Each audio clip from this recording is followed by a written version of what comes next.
Hey, what's up folks? This is Keith and you're watching Barber's Auto Help. Thank you so much for watching.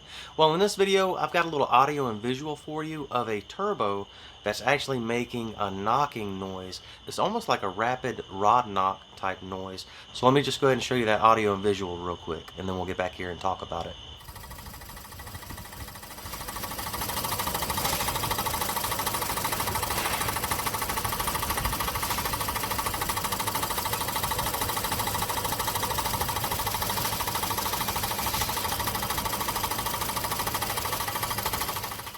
So the vehicle in the video is actually a 2017 Ford Escape with a 1.5 in it. Now, there are tons of vehicles out there that have turbos that operate in a similar fashion. This particular turbo has a vacuum actuated wastegate.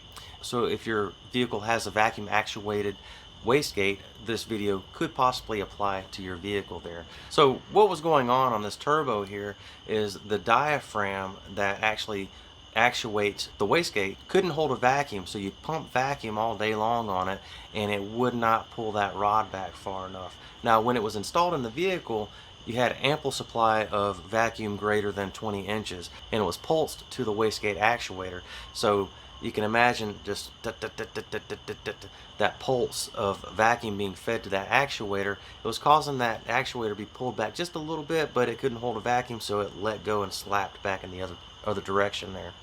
So that's what was causing this, and you saw in the video there, it's kind of hard to see, but that wastegate rod was actually above the turbo, but you could see it kind of in the top there moving back and forth like that. That's what was causing that. Now this is the turbo I replaced that turbo with, and you can see when I apply vacuum to the wastegate actuator, the wastegate starts to actually close. So that's how it's supposed to operate, and it's supposed to hold a vacuum. So we don't see a lot of this at the shop. This is kind of an oddball situation here, but I figured I would post this video just in case it becomes a common problem, not necessarily with the Ford Escape, but with vacuum actuated turbos in general. So if you have this problem, comment down below, let us know about it, and let's talk about it, regardless of whatever car you have. Also, if you have any questions, please comment down below.